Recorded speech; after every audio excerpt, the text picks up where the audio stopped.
Welcome back to the Caregiver Minute, where every weekday family and professional caregivers gather to refine their skills, gain inspiration, and prepare to serve. Almost anywhere you are in the United States right now, it is hot. And when the weather gets hot, people naturally start thinking a little bit more about the importance of hydration, even though that's important year-round.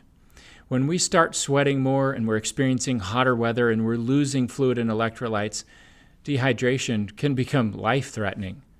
So today I wanted to remind you about the importance of making sure that the people that we're serving, and you and I, properly hydrate ourselves. But as I've mentioned before on the Caregiver Minute, hydration is not just about getting enough water in our system. It's also about maintaining electrolytes. There's a balancing act in all of this. If we drink too much water, we can deplete our salts so much that we could actually have a heart attack and die. For most people, the problem is not drinking enough fluid. But in a lot of cases, people also have electrolytes that are imbalanced. If you're serving someone who's on a diuretic, maybe because they have congestive heart failure, it's more likely that they're also urinating off a lot of their salts.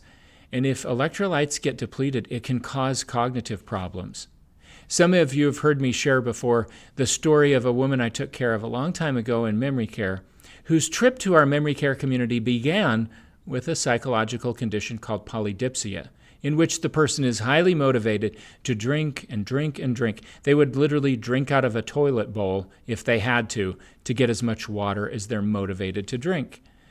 And this particular lady didn't drink so much that she had a heart attack, but she did start having vivid hallucinations, and she dialed 911 to complain that there were 12 dead bodies in her front yard, and wouldn't someone please come and clean them up? And by the time emergency service workers got there, they had to break down her front door because she wasn't responding. And she was unconscious on the living room floor, and after carting her off to the local emergency department, it took doctors about 3 days to rebalance her fluid and electrolytes. So if you're serving someone whose electrolytes are likely to get depleted because they're using a diuretic, this is something to be really aware of and watch for even subtle changes in cognition. Now, if someone's eating a low-carbohydrate diet, or they're refusing to eat and they're fasting, people don't tend to retain as many electrolytes when their sugars drop. So that's another context where you might be really thoughtful about things. People who are using a ketogenic diet for medical purposes need to be really consciously aware of replacing electrolytes. It can be as easy as a couple pinches of Himalayan pink salt in a large water bottle. Shake it up and consume that. If you do that once or twice a day, for most people that helps to keep your electrolytes up where they need to be. Now, a lot of people think about things like Gatorade or other sports drinks when they're trying to rehydrate. Unfortunately, those drinks have a lot of food dyes in them, and they also have a ton of sugar. And for most people, that's going to be very inflammatory for the brain. And it's not something that we recommend, especially in elderly people. I think there are a lot better ways to stay hydrated. Sometimes people wonder, how can you tell if someone is well hydrated? Well, for one thing, be really familiar with their cognitive baseline. And if there's a real shift, especially in these hot months, or if there's a medication change that might cause some depletion of electrolytes, then you have to rule out dehydration as a factor. If someone has urine that's getting really dark, then that's a sign that they're getting dehydrated. In general, people should drink enough fluid that they're using the bathroom every couple of hours.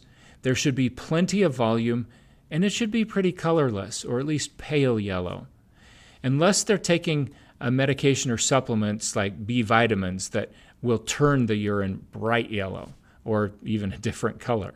One good rule of thumb is that most people need to drink about half their body weight in ounces to be really well hydrated. That's a lot more than many people drink. So today, I invite you to consider what you might need to do to improve your hydration practices so that you can maintain your energy level throughout the day. And consider what you might need to do to improve hydration for the people that you're serving. I hope that's helpful to you and the people that you serve. And I look forward to seeing you again tomorrow for another episode of the Caregiver Minute.